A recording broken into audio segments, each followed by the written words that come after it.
This is Dream Power Radio, the place where your dreams turn into reality.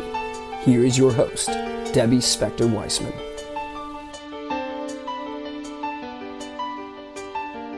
Hello, and welcome to Dream Power Radio on the amazing Women and Men of Power Network, the world's leading positive programming network powered by Raven International. I'm your host, Debbie Spector-Weissman, the Dream Coach. This is a show where we talk about dreams, both daytime and nighttime dreams, and how you can use them to make the internal shift to a life you love and rediscover the truth of who you really are. I love doing all these programs, but if I have to be honest about it, some episodes are just more fun to do than others, and I think this is going to be one of them. Today, we're going to take a dive into the magical world of tarot. One of the things I love about tarot is that I see it as a complement to dreams. When we dream, we tap into our unconscious mind, and the symbols we dream are best understood in how we as individuals interpret them. Well, the same goes with tarot. There are established meanings to each card, but how we understand them is ultimately up to us. Our guide today into this mystical realm is Sasha Graham. She's a tarot master who also calls herself a storyteller. Sasha's goal is to make tarot reading simple and fun for everyone.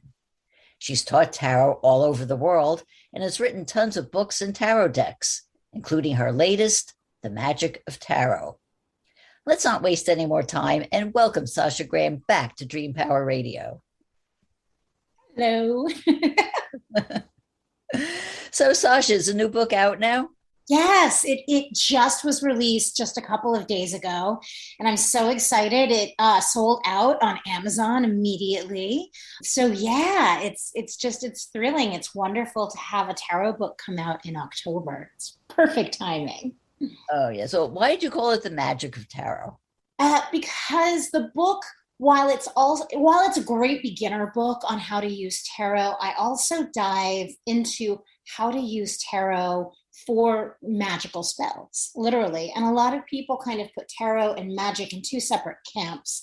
Really, they're one and the same thing. I mean, you just to open up a pack of cards, you're engaging in magic, whether you realize it or not. So I was happy to just talk about that. So as you talk about spells, I mean, really, like, what kind of spells? Any kind of spell your heart could ever desire. So like everything's there in the cards, right? The cards are really this wonderful prism with which you can examine yourself. You can look at the context of your life. But because the cards are visual and they're very symbolic, they're perfect for magic. So if you think about why dream boards, right, work so well, or vision boards, when you're cutting out images from a magazine and words of things that you want to bring into your life. I mean, they're highly effective. You leave that out, right, theoretically, so that you see it and you're reminded of the things that you want to manifest and bring in. You can do the same thing with a tarot card or the few tarot cards. So it's really simple, effective, easy magic that I was very excited to write about. But I also have a section on dream work. Oh, really? Tell me about that part. I do. I was just thinking about that as you said that. So I love to analyze dreams, and tarot is a wonderful device to take that even one step further. So in my book, this is the book right here. In the book, I have a section where I created a tarot dream oraculum, where you write down a dream that you had, and then there's like a little formulation where you put your age and the date, and then you numerically break it down, and you arrive at major arcana cards. And so your dream is connected to the themes in those cards, so you can kind of interpret it a little on a deeper level. Oh, wow. I have to delve into that because that sounds fascinating. Something I would have a lot of fun doing as well. Yeah. Speaking of fun, since you were last on the program, I've gotten into the habit of pulling a card each morning. Well, at least as many mornings as I actually remember to do it. And for me, it gives me some guidance on how things can be during the day. It makes me more mindful of things, how things could be during the day. Is that a good way to look at it? I think that what you said is so perfect, because really when you pull a card every single day, it is active mindfulness and contemplativeness, because in order to just kind of get the message from the card, it requires you to take a moment, clear your mind, take a breath. You kind of take stock of, okay, my day is kind of unfolding before me. What's on the decks, right? Like what's going on for me today? What do I need to know from this card? It may take you 30 seconds to do that, but you're taking 30 seconds, 60 seconds to do that and pulling a card. And then you're opening up and saying, so what's the message? What do I need to look out for? Just that act in and of itself changes the trajectory of your entire day. And it's an incredibly powerful thing to do. And it's simple. And I think that sometimes the simplest things can be the most effective. So that's a very good example of tarot magic. You've already changed. You're already coming from a place of curiosity as you begin your day, no matter what you have going on. And that's powerful. Right. And since I love to use examples, I'm going to show you and tell our audience the card that I pulled this morning, which is the King of Wands.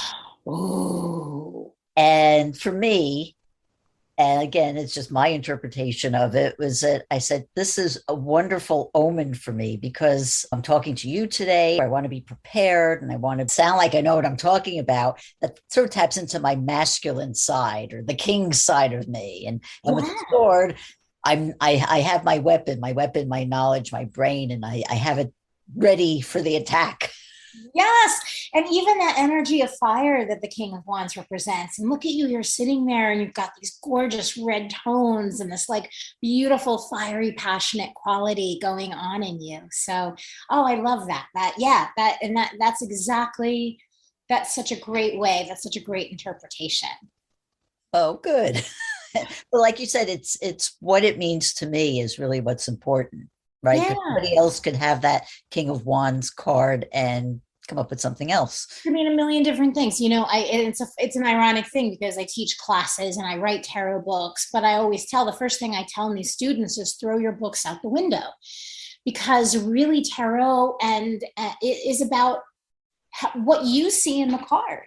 And so while there are preset meanings, and those are great when you want to study and go deeper into the art of tarot, and you should, if you dig it, if you're into it, but it's about the message that you're getting, that you're receiving, and each of us are different, Yeah. And along those lines, you say that tarot cards can be used as medicine. Yes. What would you mean by that? So, all right, we can use the King of Wands since you just pulled him up. So each and every card, none of the cards are actually just pieces of paper, right? There's an energy, there's an archetype behind the card. The same way if you read a book, a book has a consciousness. If you look at the calendar, your day looks flat on a calendar, but your experience of the day is very rich. There's a richness inside cards. There's an energy and an intelligence behind each tarot card. So literally the same way you might work with plant medicine, right? Perhaps you would work with lavender or rosemary for some special effect.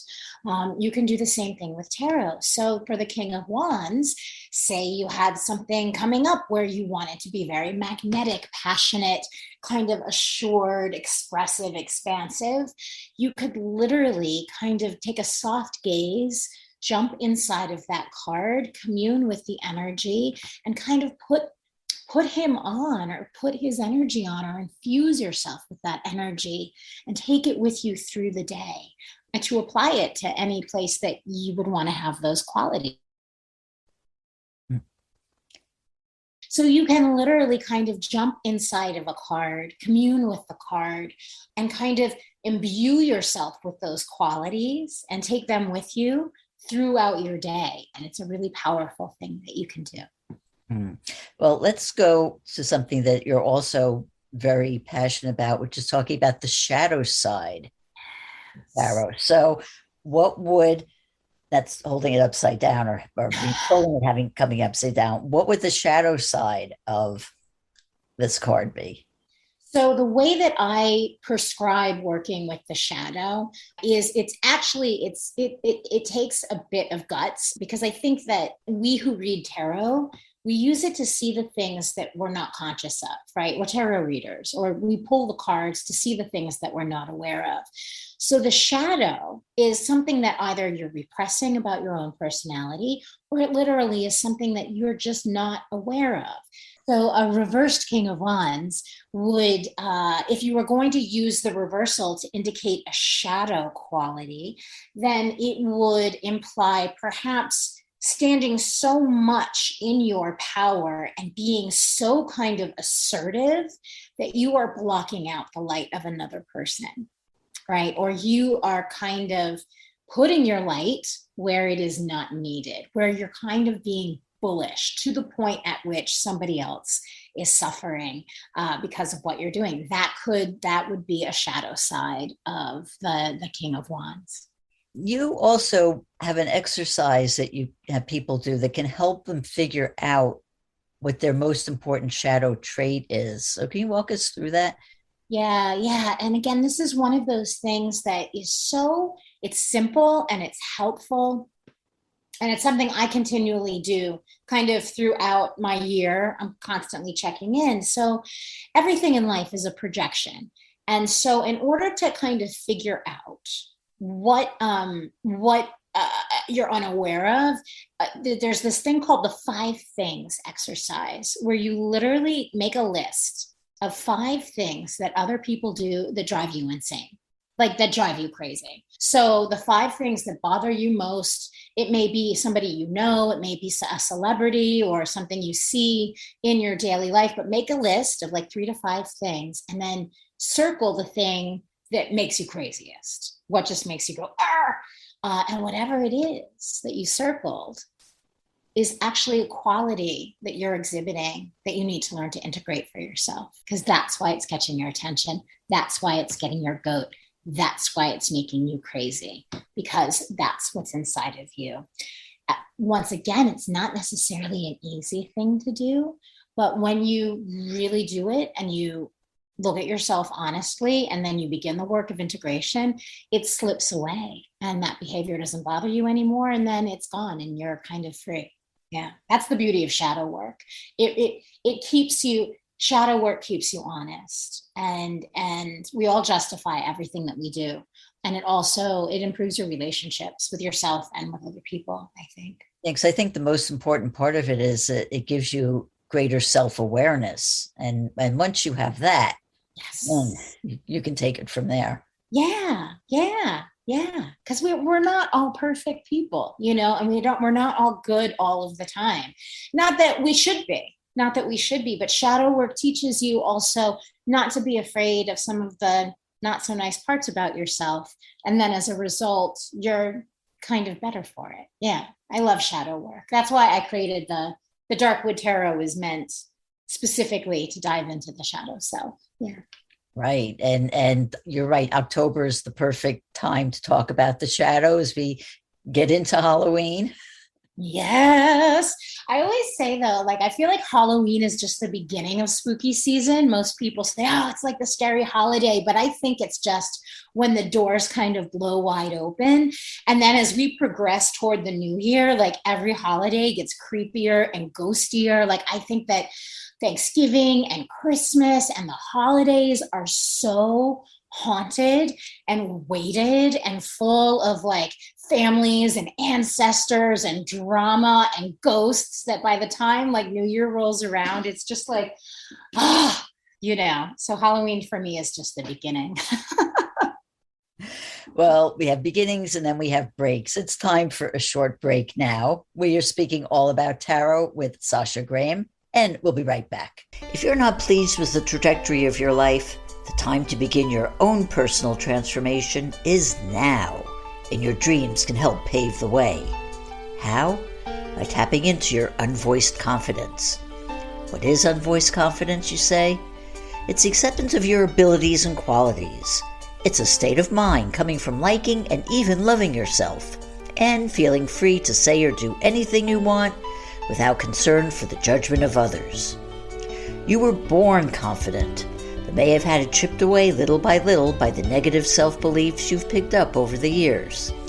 If you're looking for the heightened energy, clarity of thought, and the feeling of being more alive that comes from self-confidence, you can rediscover it by paying attention to your dreams.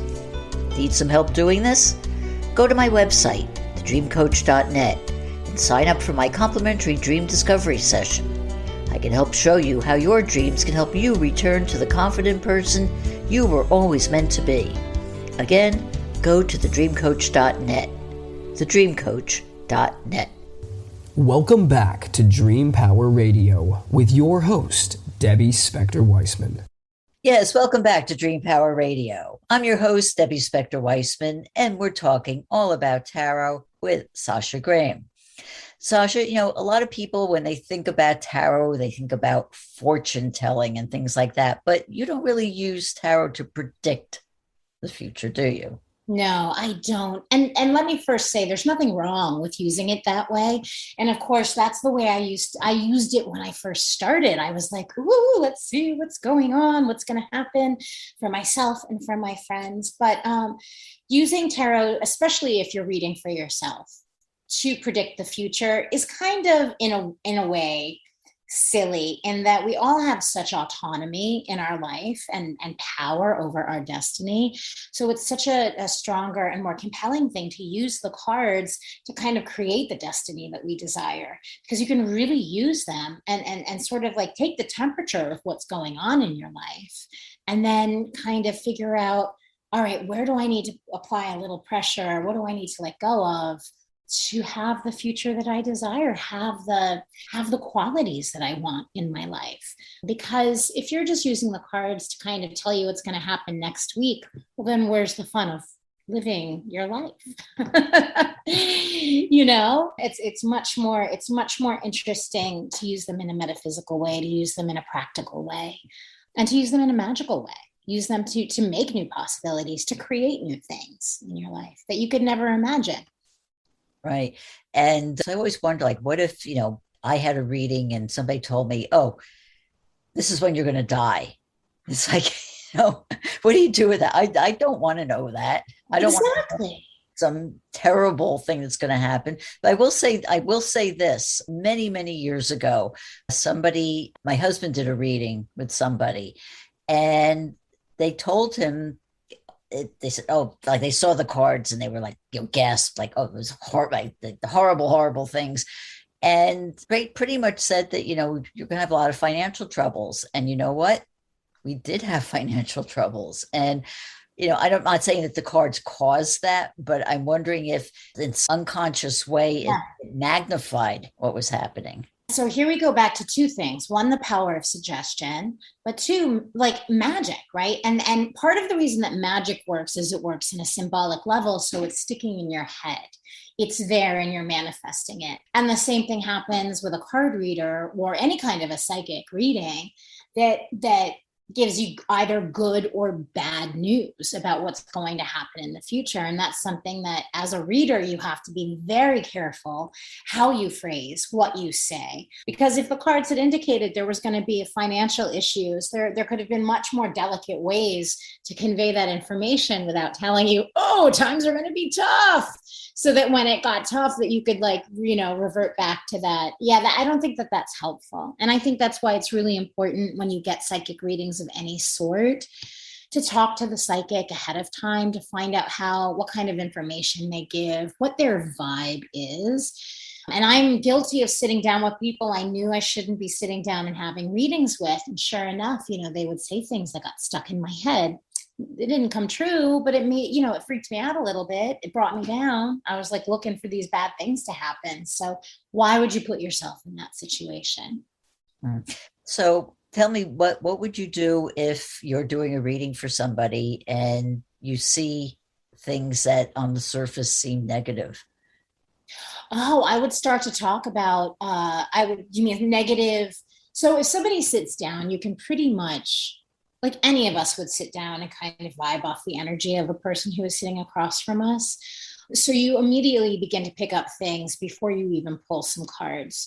So and regardless of the person's energy. If you see dark cards, you start talking about, okay, I see that there's some blockages right now in the way that you're thinking about your life. And it seems like, I always bring it back to the person's responsibility. I don't turn it into something that is outside of their control, because nothing is, I mean, things happen that are beyond our control, but we all have power in how we respond to the things that happen to us. So that's where I would take the reading. So if it was financial negativity or darkness, I would say, let's talk about your finances. And this card is suggesting that this might be a little bit blocked. Why don't we pull a card to find out how we can open that up for you? And the same for love and career and all that stuff. Yeah. So you just bring it back to what a person can actively do so they walk away from the reading feeling empowered. I think that's a key point, that you want people to come away feeling empowered. Definitely. Definitely. And I think that I think most people come to tarot readings just for reasons they're not even aware of. I think that coming to a tarot reading is an act of magic. It makes people feel seen. When a person sits across from a reader, they just automatically assume that the reader can see them completely. And that's not something that most of us experience on a daily basis. And, especially even with the people who are closest to us, you don't get me, you don't see me. But when you sit with a reader, even for 15 minutes, she sees me, he sees me. And then I think the other reason people come and they don't even realize it is to acknowledge the invisible world. When you see someone or hear someone's had a reading and they're like, oh, the psychic saw X, Y, and Z. They knew all of these things about me. What are they really saying? They're saying there is an invisible world. There is magic. There is psychic connection. So it's affirming to the supernatural, to the mystery of the nature of the world that, a lot of people don't think about as much as you and I do. Mm-hmm. Well, when it comes to tarot, I think the best way we can learn about it is through practice. So would you mind pulling a couple of cards and telling us in general terms what they mean? Yeah, sure.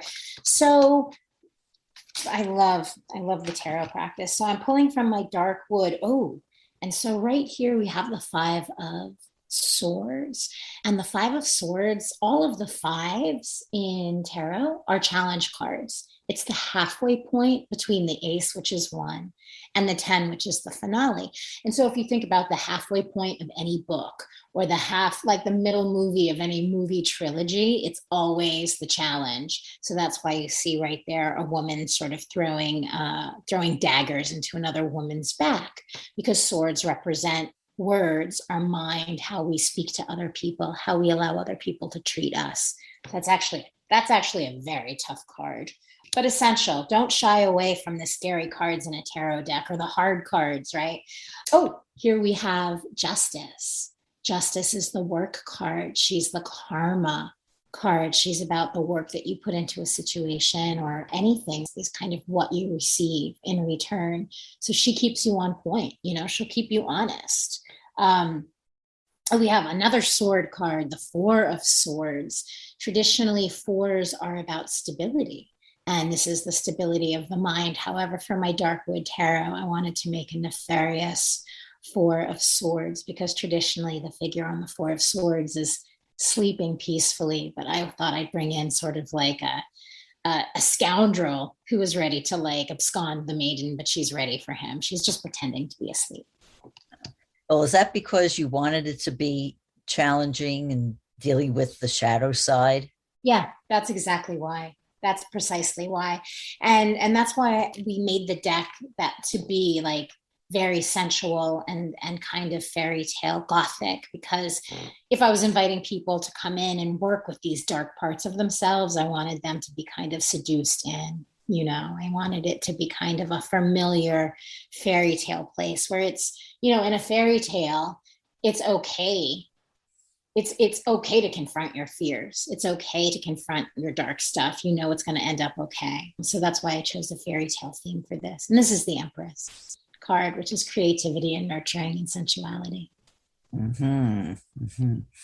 Well, the tarot, talk about the deck itself. So the deck is divided into the major arcana and the minor arcana. When I hear the words major and minor, does that mean that the minor deck cards are not as important? Well, it means that it's kind of like the majors are all, and there's only 22 majors, are all those like, they are major cards. They're those soul shaking cards. They're those moments where you're changed forever. They are those monumental things in our life. Whereas the minors are like just your daily life here and there, like what happens in between those big moments. But they work together beautifully. And the power of tarot really lays in its structure. And that's why in tarot, not in oracle cards, but in tarot cards, you can put all of these esoteric systems, astrology, Kabbalah, magic, Hermeticism, Rosicrucianism, all kinds of things can be layered into tarot because of its structure. So it's very unique and it's very powerful. So let's say that you want to do your own tarot reading. I talked about just pulling up one card and talking about that, but how would you do, let's say, a card, like a 3-card reading? So 3-card readings are a great way to begin reading tarot for yourself or another person. And I still, after all of these years, will go to a 3-card reading, just because our minds operate in a linear 3-point way. We think of a story, it has a beginning, a middle, an end. We think of like the power of 3 when we're looking at magic. We have the maiden, the mother, the crone, the Trinity, the Holy Trinity. It's just the way our minds are built to process information. So a traditional 3-card spread would be like past, present, and future. And so this is a very easy context with which to kind of look at the images on the cards and kind of start to glean some information. Because tarot, I think at its best, is not necessarily predictive, I like to take the past, present, future context and kind of flip it on its head and turn it into hindsight, insight, and foresight. Right. So then we bring the power back to ourselves, because with foresight, we can kind of avoid our patterns in the future and create a future that's new and different and evolved. But 1-card spreads, 3-card spreads are just so practical and so helpful. And it's amazing how many different kind of shapes you can make with a 3-card spread. So you can do, straight across, kind of linear. You can do a stairway spread, kind of moving up to see kind of where the energy is going. Or you can do a triangle spread if you want to channel like information from your higher self, or a reverse triangle if you want to get some grounding information. So the variety within a 3-card spread is really pretty spectacular. It does sound like it's infinite, just like tarot readings can be infinite. It is. It really, really is. And then you can get crazy and start to kind of read the space in between the cards too, as the possibility and potential of what's there. And so, tarot is one of those incredible devices that there is no end. It is infinite, and you can just go deeper and find more levels. It's infinite. It really is infinite. I tell you, tarot may be infinite, but our time today isn't. I just have time for my final question, which is, how can people find out more about you and your work? Oh, they can go to sashagraham.com is my sort of home base website. You can order books, read articles, all kinds of stuff. Find all of my social media through sashagraham.com. I'm very active on Instagram, and you can find me on Facebook too. Well, Sasha, thank you so much for being on Dream Power Radio today. Thank you for having me, Debbie. We've been speaking with tarot expert and author Sasha Graham. I hope you've enjoyed today's program. If you have, please tell your friends, follow me, and drop a positive review on your podcast site. Until next time, this is Debbie Spector-Weissman saying, sweet dreams, everybody.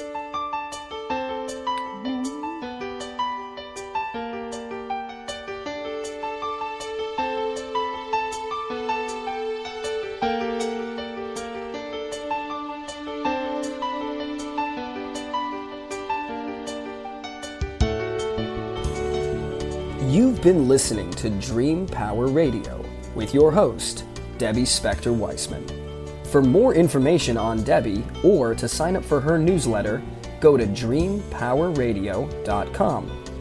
This has been Dream Power Radio, on the amazing Women and Men of Power Network, the world's leading positive programming network, powered by Raven International.